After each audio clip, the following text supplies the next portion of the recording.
questão da resiliência, né? Você me disse que provavelmente você treinava e trabalhava, não é isso? E viajava e treinava, quer dizer, a questão e aguentou muita pancada, né, nesse desenvolvimento. Como é que você vê esse momento que a gente está vivendo hoje dessa juventude? Eu tenho filhas, você tem filhas, né? Em relação a isso, a gente vê muito essa coisa assim, eu não quero pressão, eu não aguento pressão, não sei lidar bem com isso. E a vida profissional da gente nos coloca sob pressão O tempo o todo. tempo todo. Olha, não sei se eu teria a resposta, mas eu tenho alguns assim inputs sobre isso, né? Seja trabalhando com jovens e tendo filhas jovens e que a gente estava conversando aqui, que estudou Palmares ou Santa Cruz, que são, né, apesar de ser aqui no mesmo bairro do teu escritório, são culturas completamente diferentes. Então, aí tem uma filha que fala que não quero casar. Não quero casar. Aí tem outra que fala, não quero ter filho. Eu prefiro ter gato. E tem outra que minha também. Então, é a mesma coisa. Então, assim, eu vejo como... Primeiro, as coisas estão mudando muito rápido, né, numa velocidade acentuada. Segundo, essa coisa que está aí na tua frente, aí, esse celular, né? Seja com inteligência artificial, com a tecnologia, mudou muito a dinâmica das casas, das famílias e o modus operandi nos trabalhos.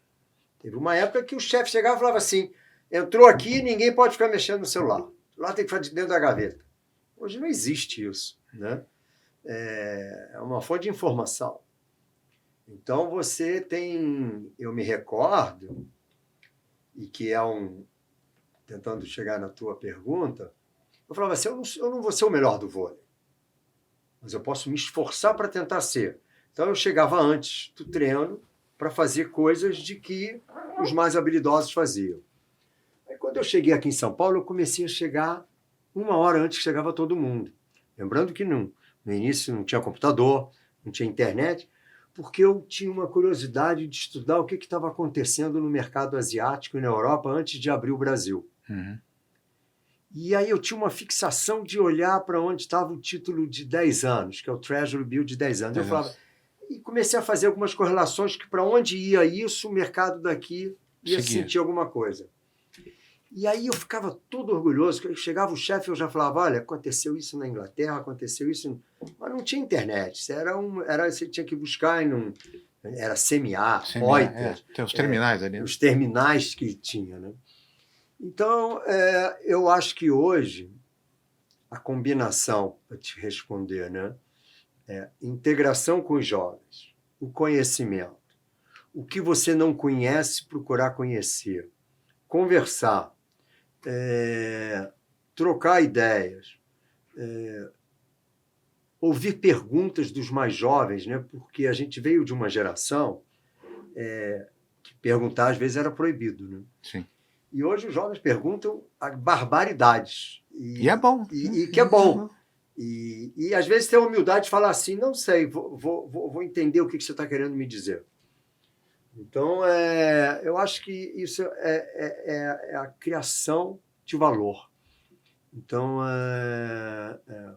o que eu acho, quando teve uma crise recente, a gente sempre tem crise. Sim. E daqui a pouco a gente vai ter outra, né? Estamos falando aí de geopolítica mundial, estamos falando de eleições, taxa de juros absurdamente alta, com juro real no Brasil, e aí o dinheiro que vem, a gente não sabe se é o hot money, se é o smart money, ou se vem para investimento, se vamos voltar a ter IPO, se a Tâmara Comunicações vai fazer o IPO um dia. O que é importante é ter a abertura, né, de ouvir tudo para que eu não tenha que repetir o que eu repeti tantas vezes na outra vez, eu falo assim, olha, está faltando cabelo branco, ou nos private equities, ou nos venture capital, ou nos investment bankings. Experiência. Porque quando tem abundância de capital e está tudo bem, aí já uma as impressão coisas acontecem. Quando está muito bom, outro dia eu falei para uma gringa, que está querendo trazer a empresa dela, é uma startup para o Brasil. E eu falei para ela, olha, o Brasil não é para amador. Eu sei que tem outros lugares que também não são para amadores. Mas quando tiverem te convencendo que está tudo muito bom, o emprego bom, inflação controlada, investimento bombando, o Brasil vai ter de novo, vai demorar, um grau de investimento, desconfia. Quando te falarem que está tudo um horror, que não tem comando, que os juros estão um absurdo, que vai ter uma inadimplência gigantesca, que o Brasil está na hora de pular fora, a gente já teve vários fluxos, banco espanhol indo embora, banco japonês, aí de repente volta tudo de novo, como está acontecendo agora, é hora de entrar. Então, assim, o Brasil sempre nos surpreende, positivamente ou Então, Ricardo, negativamente. deixa eu te